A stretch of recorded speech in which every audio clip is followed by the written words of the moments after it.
Во ова издание, економистите укажуваат моделот за инвестиции од странски држави е клучен за конкуренцијата и влијанието ширум Африка, чии инвестиции предничат. Статуата на Томас Џеферсон ќе биде отстранета од зградата на градот Њујорк по реакција на дел од членови на градскиот совет. Урбаното земјоделство не е мода, тоа е неопходност. Ке ви кажеме зошто, останете со нас.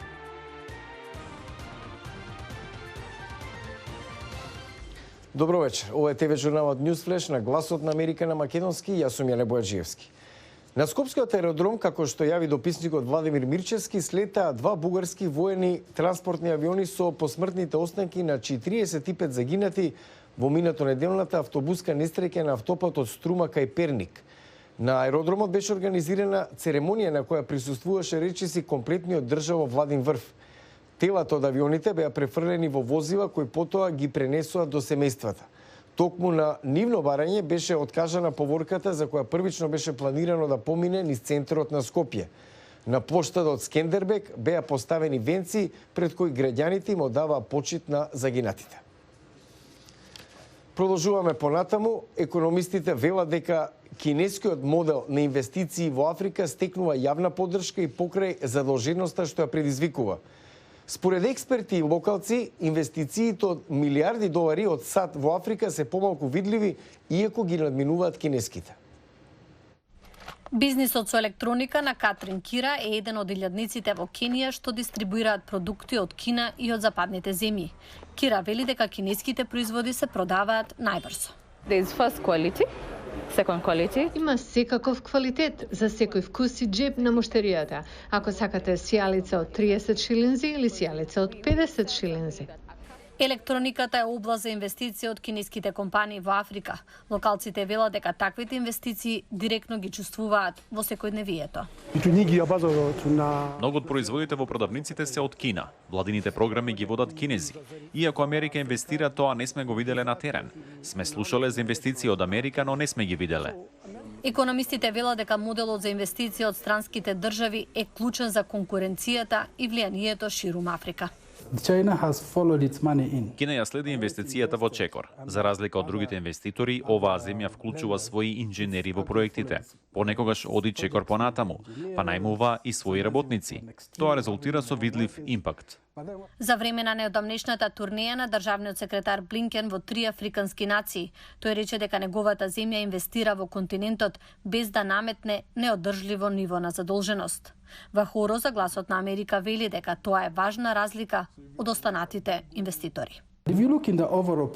Ако ја анализирате се вкупната слика на пазарот за задолженост, Кина нуди комерцијални кредити, Западот со оглед на користењето на доларот на терен и вклучување на институции како ММФ, тогаш нуди многу подобри услови за кредити.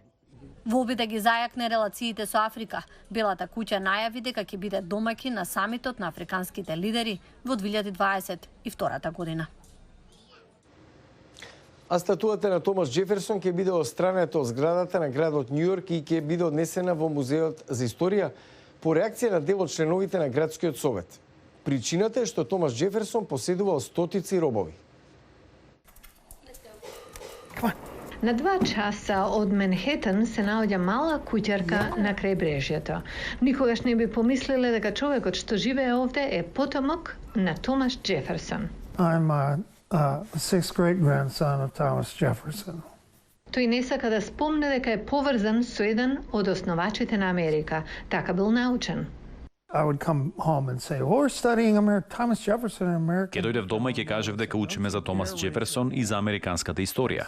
Мајка ми ме предупредуваше да не кренам рака и да кажам дека сум правнук на Томас Џеферсон. Оти не сум подобар од другите деца во школото. Но неговата поврзаност со третиот председател на САД била важна кога комисија во канцеларијата на градоначалникот на Њујорк почнала да разговара за отстранување на статуата на Томас Џеферсон од ходникот на градската зграда. Членови од оваа комисија зборувале со траскот повеќе пати додека траела дебатата.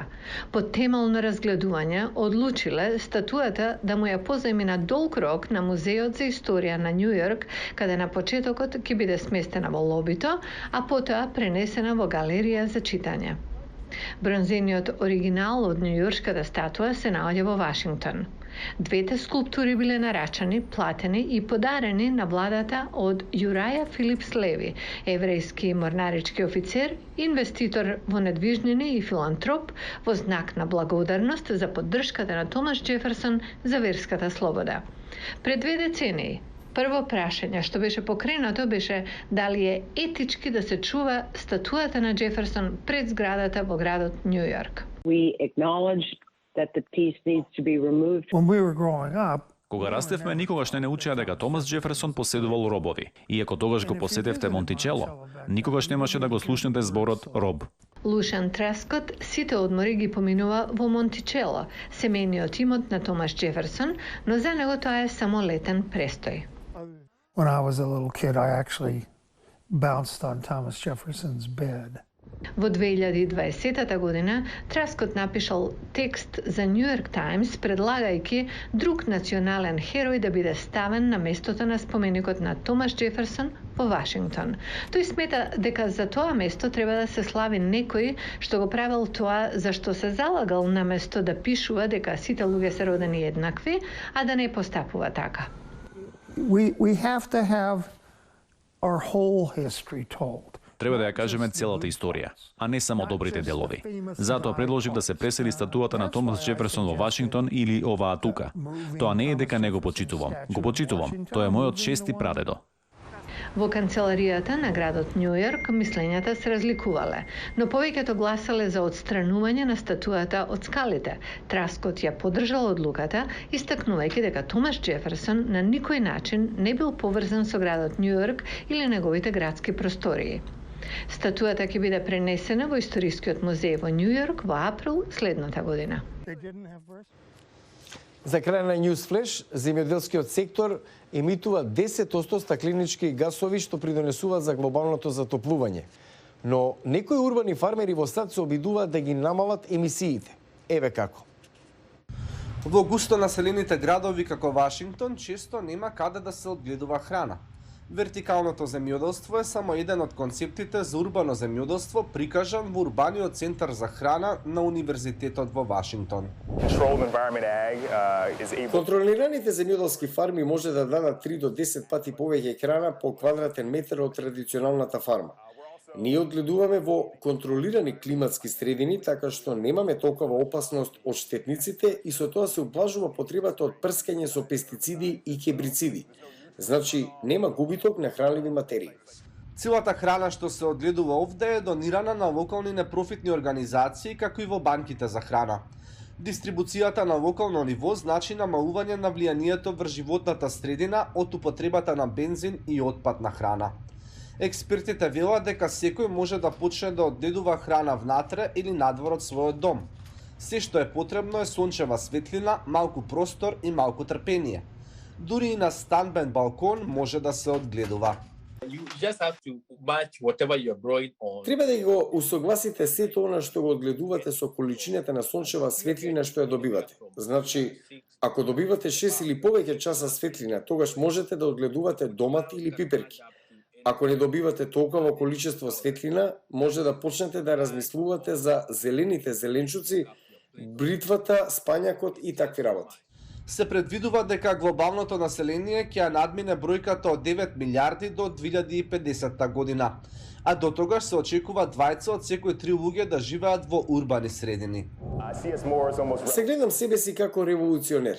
Ние правиме револуција како се одгледува храната, каде се одгледува, кој има пристап до неа. Или како што велат овие луѓе, урбаното земјоделство не е мода, тоа е неопходност. Го гледавте петочниот Newsflash, јас сум Јане Бојаджиевски од Вашингтон. За повеќе информации појдете на гласнааmerika.com. Пријатен викенд.